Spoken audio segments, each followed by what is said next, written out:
गेंदा सेठ सुबह सुबह बाजार में सब्जी खरीदने के लिए दुकानदार से भाव पूछ रहा था। अरे ओ सब्जी वाले, ये मूली आजकल कितने भाव की चल रही है भाई? सब्जी वाला डरते हुए बोला। अरे सेठ जी, जहाँ तक मैं जानता हूँ तो सब्जी खरीदने तो आपका नौकर या आपकी पत्नी आती है। हाँ हाँ, आज मैंने सोचा कि क्यों ना आज मैं सब्जी खरीदने जाता हूँ। अब जल्दी से मूली के भाव बताओ, मेरा आज मूली खाने का बहुत मन है। मूली हाजमे के लिए बहुत अच्छी होती है ना।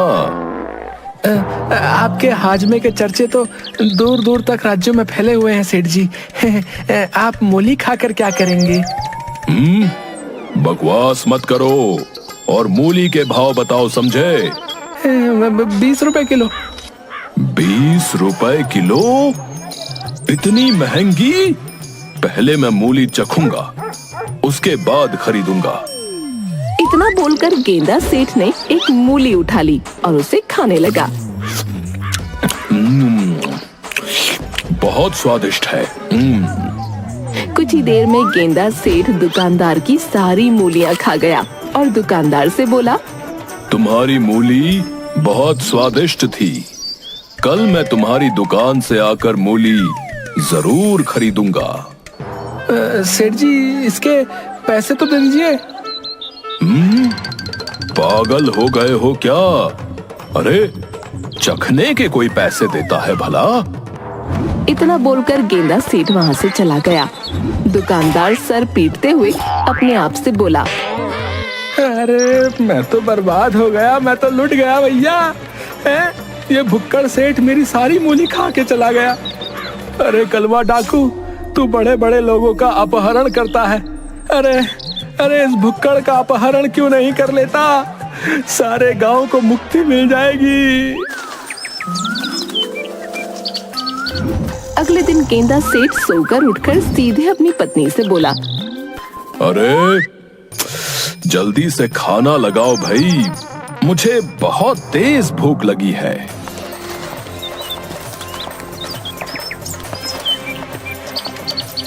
समझ में नहीं आता कि आखिर तुम्हारी माँ ने तुम्हें क्या खाकर पैदा किया है। तुम्हारे पैदा होने से पहले शायद उन्होंने हाजमोला की पूरी बोतल निगल ली होगी।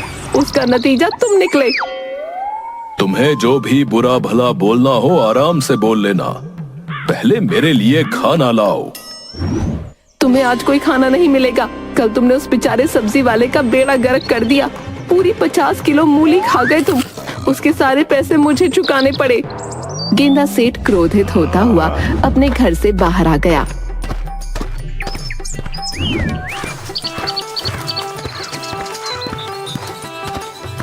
अचानक उसके मन में एक विचार आया। गेंदा सेठ सीधे अपने गांव के बाजार में चला गया।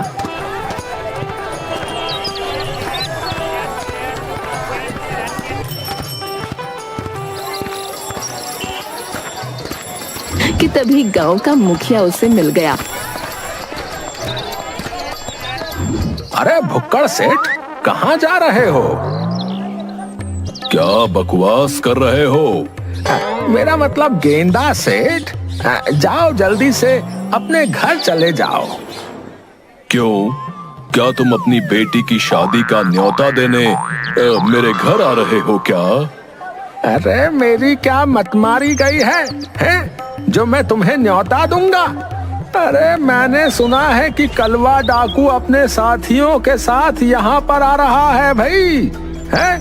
कलवा डाकू जो है बहुत बड़ा डाकू है, समझे? तुम्हें पता है, वो लोगों का अपहरण करके ले जाता है और बदले में उनसे ढेर सारे पैसे मांगता है।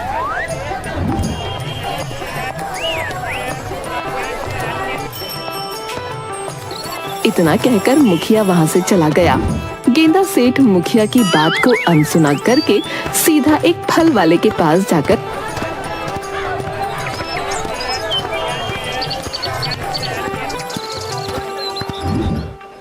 अरे भैया, ये सेब आजकल क्या भाव चल रहे हैं? 200 रुपए किलो भैया। अरे बहुत महंगे हो गए हैं। पहले मैं एक सेब चक्कर देखूंगा। ए भैया, मुझे सब पता है? कल तुमने मूली सब्जी वाले का बेड़ा करके कर दिया है, अब तुम वही करने मेरे पास आए हो। चले जाओ यहाँ से, बता रहा हूँ। गेंदा सेठ अपने गले में सोने की मोटी चेन को दिखाते हुए बोला, अरे क्या भिखारी समझा है क्या? ये मोटी सोने की चेन देख रहा है? तू अपनी पूरी दुकान, अपना घर भी बेच देगा ना, तब भी नहीं खरीद पाएगा, समझा? तभी वहाँ पर कलुआ डाकू अपने साथियों के साथ घोड़े पर बैठकर आ गया। कलुआ डाकू सबकी ओर देखते हुए बोला, हमारा ही नाम कलुआ है, कलुआ। हम जहाँ भी जाते हैं, पैसा, सब्जी, फल, अनाज, पानी सब लूट लेते हैं। इतना बोलकर कलुआ डाकू अपने साथियों की ओर देखकर बोला, लूट लो पूरे बाजार को, जितने भी खाने पीने की वस्तुएं हैं सब लूट लो। 2 महीने आराम से बैठकर खाएंगे। तभी वहाँ पर एक साधु आ गया।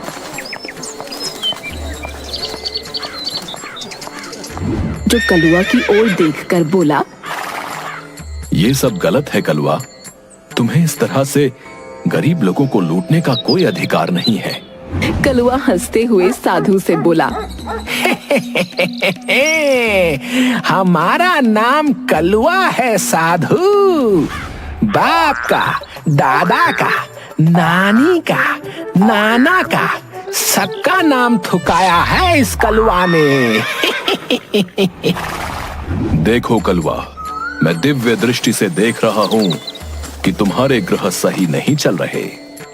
आज इस बाजार को लूटने का इरादा त्याग दो, नहीं तो तुम जीवन भर पछताओगे। अरे जा जा पाखंडी साधु, हैं? अगर ऐसी बात है तो मैं पूरे बाजार को लूटूंगा भी, और साथ ही साथ इस गांव में एक अमीर व्यक्ति का अपहरण भी करूंगा। तभी कलुआ की नजर गेंदा सेठ पर पड़ी। देखने में तो तू सेठ लग रहा है। अरे मैं गांव का सेठ ही हूँ, मुझे गेंदा सेठ कहते हैं, गेंदा सेठ। कलुआ गुस्से से बोला, हमारा नाम कलुआ है। बाप का, दादा का, दादी का, नानी का, परनानी का, सबका नाम थुकाया है इस कलुआ ने। बड़े बड़े मूर्ख इंसान देखे इस कलुआ ने, लेकिन तेरे जितना बड़ा मूर्ख नहीं देखा। तूने मुझे बता ही दिया कि तू सेठ है, अब तो मुझे तेरा अपहरण करना ही पड़ेगा। इतना बोलकर कलुआ अपने साथियों से बोला, सारे बाजार को लूट लो और इस गंदा सेठ को भी उठा लो। कलुआ गेंदा सेठ को बंदी बनाकर एक खेत में ले गया।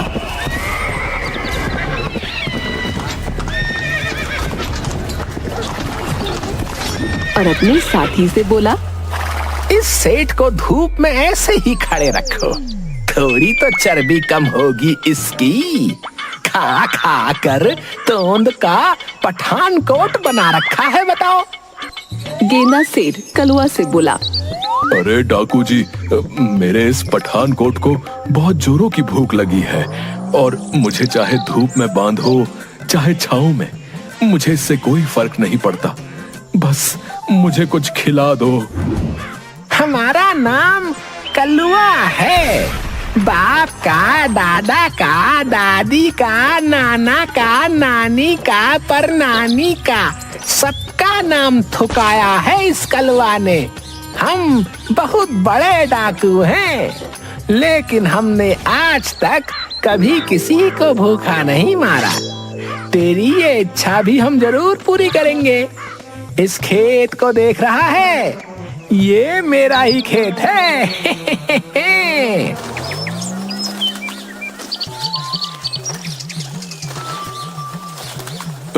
लेकिन आप तो डाकू हैं, प्रॉपर्टी का काम भी साथ में करते हैं क्या? अबे मूर्ख है, हम लोगों को लूटकर जमीन खरीदते हैं ताकि बुढ़ापे में हम आराम से बैठकर खा सकें। और ये मेरा पपीते का खेत है। तुझे जितनी भूख लगी है खा ले।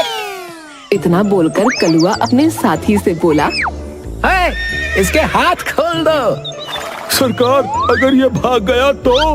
अबे तोंद देख, भागेगा भी तो कहाँ तक, और भागा भी तो फिर इसको पता लग जाएगा कि कलुआ है हम।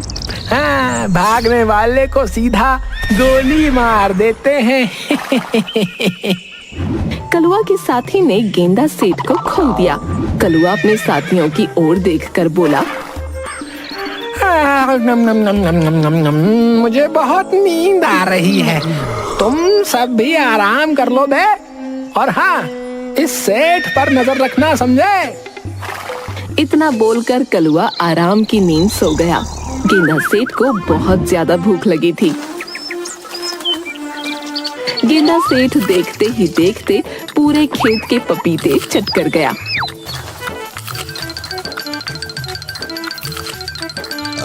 कलुआ जब सोकर उठा तो उसने देखा उसके पपीते के खेत में पपीते का नामो निशान तक नहीं था। अरे, कुछ देर पहले मेरे खेत में पपीते ही पपीते बिखरे पड़े थे, कहाँ गए? क्या हमसे भी बड़ा कोई डाकू आ गया था क्या कोई, जो हमारे ही खेत को लूट कर ले गया? कलुए का दूसरा साथी, जो कि गेंदा सेठ पर नजर रख रहा था, कलुआ से बोला, कोई डाकू नहीं आया था सरकार। सबसे बड़ा डाकू तो हम पकड़ कर लेकर आए हैं। क्या कहना चाहते हो बे तुम? सारे पपीते ये सेठ खा गया। मैंने अपनी जिंदगी में इतना बड़ा भुक्कड़ कभी नहीं देखा। कलुआ अविश्वास भरी नजरों से गेंदा सेठ को देखते हुए क्रोधित होते हुए बोला, हमारा नाम कलुआ है। बाप का, दादा का, दादी का, नाना का, नानी का, परनाना का, सबका नाम थुकाया है इस कलुआ ने। अबे ओ भुक्कड़, ये सारे पपीते तूने खाए हैं क्या? हाँ डाकू महाराज, लेकिन इतने पपीते खाकर तो मेरे पेट का भला भी नहीं हुआ। मैंने तो बस आपके खेत के पपीते चखे मात्र हैं। अबे ओ भुक्कड़, ओए, तूने मेरा लाखों रुपए का नुकसान कर दिया है। मैं तुझे जान से मार दूंगा बे। इतना बोलकर कलुआ डाकू ने अपनी बंदूक निकाल ली कि तभी उसका साथी उससे बोला, ऐसा मत कीजिए सरकार, ये बहुत ही अमीर सेठ लगता है। अब इसको अभी अपने अड्डे पर ले चलते हैं, उसके बाद इसके घर पर फोन करके इसकी फिरौती मांगेंगे। इसने हमारा जितना नुकसान किया है वो सारा वसूल लेंगे सरकार। बिल्कुल सही कह रहे हो तुम। पहली बार तुमने पते की बात की है भाई। कलुआ गेंदा सेठ को अपने अड्डे तक ले गया, जो कि एक गुफा थी, और अपने साथियों से बोला, जितना भी राशन पानी फल फ्रूट हम लूट कर लेकर आए हैं, सब यहीं रख दो, समझे? सुबह इस भुक्कड़ के घर पर फोन करूंगा। सारे साथियों ने लूटा हुआ खाना गुफा के अंदर रख दिया। कलुआ गुस्से से अपने साथियों से बोला, हम अपने रसोइये को भी 3 दिन बाद खाना देते हैं, समझे? मगर ये भुक्कड़ मेरे खेत के सारे पपीते खा गया। तभी कलुआ का एक साथी कलुआ से बोला, सरदार, हमारा रसोइया कहीं नजर नहीं आ रहा सरदार। अरे जाकर देखो जरा, है कहीं भाग तो नहीं गया? सरदार, मुझे लगता है कि हमारा रसोइया भाग गया सरदार। अरे ऐसे कैसे भाग सकता है वो, है? अरे मुझे बहुत तेजी से भूख लगी है, खाना कौन बनाएगा? सरकार, 3 दिन तक जब रसोइये को भूखा रखोगे तो वो बेचारा अपनी जान बचाकर भागेगा ही। तुम सब तो जानते हो कि मुझे भूखे पेट नींद नहीं आती बे। अभी रात भी होने को है, अब मैं क्या करूंगा? तभी कलवा का एक साथी गेंदा सेठ की ओर गौर से देखते हुए बोला, अरे भाई, तुम खाते तो बहुत हो, मुझे विश्वास है कि तुम भोजन बनाना भी जरूर जानते होगे। भोजन का नाम सुनकर गेंदा सेठ के मुंह में पानी आ गया। आपने तो मेरे मुंह की बात छीन ली। मैं भोजन बहुत अच्छा बनाता हूँ, बहुत ही अच्छा। अपने हाथ का बना हुआ भोजन खाकर मैं उंगलियां चाट कर रह जाता हूँ। हाँ। तभी कलवा गुस्से से बोला, अबे ओ भुक्कड़, भोजन हम अपने लिए बनवा रहे हैं, तेरे लिए नहीं बे, समझा? जब तक हमें नया रसोइया नहीं मिल जाता तब तक भोजन तू ही बनाएगा। चल जल्दी से काम पर लग जा, चल। कलवा अपने साथियों से बात करने में व्यस्त हो गया और गेंदा सेठ भोजन बनाने में व्यस्त हो गया। भोजन बनाते हुए गेंदा सेठ अपने आप से बोला, अरे वाह, खुशबू तो बहुत अच्छी आ रही है और इस खुशबू ने मेरी भूख को जगा भी दिया है। अरे वाह, यहाँ तो भोजन का भंडार है। गेंदा सेठ भोजन बनाते बनाते कुछ ही देर में सारा भोजन चट कर गया। तभी कलवा वहां आकर गेंदा सेठ से बोला, अरे क्या हुआ, भोजन बना कि नहीं बना है? भूख से मेरे पेट में चूहे दौड़ रहे हैं। डाकू महाराज, भोजन तो मैंने बना लिया था, लेकिन मुझे बहुत तेजी से भूख लगने लगी थी। मैं सारा भोजन खा गया। ये सुनकर कलवा को अपने ऊपर बिजली गिरती हुई सी महसूस हुई।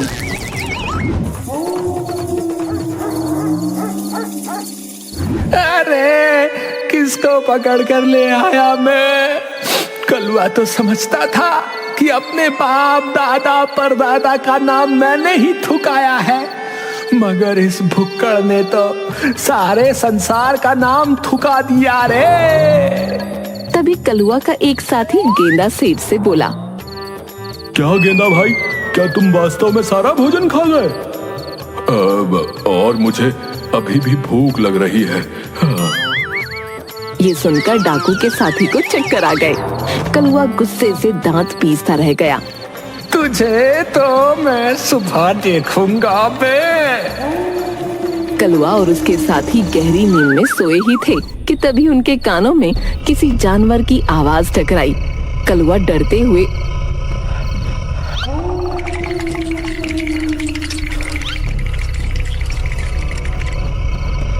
क्या हमारी गुफा के अंदर कोई जानवर घुस आया है क्या?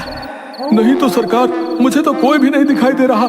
तो फिर ये भयानक आवाजें कैसे आ रही हैं? कलवा और उसके साथियों ने देखा कि गेंदा सेठ भयंकर खर्राटे ले रहा था। वो देखो, ये भुक्कड़ हमारा सारा भोजन खाकर खर्राटे ले रहा है। जब से मैंने इसको किडनैप किया है तब से मेरा जीना हराम हो गया है। एक तो मेरे सारे पपीते खा गया, ऊपर से लूटा हुआ सारा भोजन खा गया और अब चैन से सोने भी नहीं दे रहा कमीना।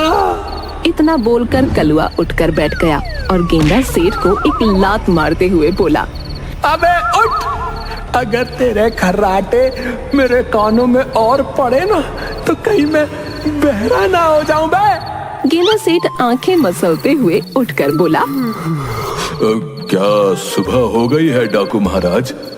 तभी तो मैं कहूँ कि मुझे सोते में भूख क्यों लग रही है।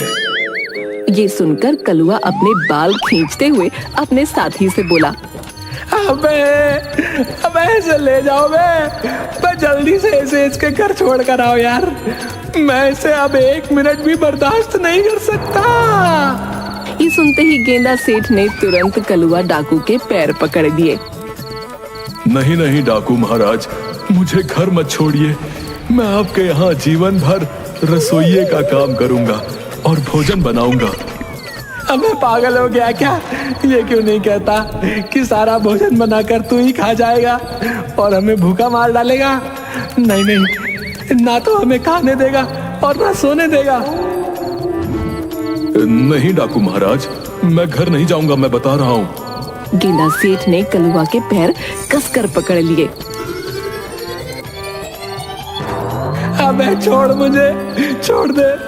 नहीं। कलुआ क्रोधित होता हुआ अपने साथियों से बोला, अबे तुम सब खड़े खड़े मेरा मुंह क्या देख रहे हो? इस भुक्कड़ की पकड़ इतनी मजबूत है कि मेरे पैरों में दर्द होने लगा है। जल्दी से इसे बांधो। सारे डाकुओं ने गेंदा सेठ को तुरंत बांध दिया। चलो इसके घर पर छोड़कर आते हैं इसे। कुछ ही देर में कलुआ साथियों सहित गेंदा सेठ के घर पर खड़ा हुआ था। डाकू महाराज, ये अन्याय है। मैं आपका साथी बनने के लिए तैयार हूँ, मगर आप फिर भी मुझे मेरे घर पर क्यों ले आए? मैं भी डाकू बनूंगा। अब तू सबसे बड़ा डाकू ऐसे भी है। गलती से अगर तू मेरे गिरोह में शामिल हो गया ना, तो कुछ ही दिनों में सारे संसार का खाना कम पड़ जाएगा, समझा?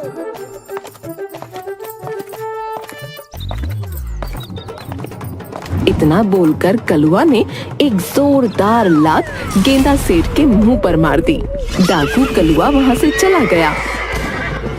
गेंदा सेठ की पत्नी गेंदा सेठ की ओर देखकर बोली, तुम्हें तो मशहूर डाकू कलुआ भी लात मारकर घर पर छोड़कर चला गया।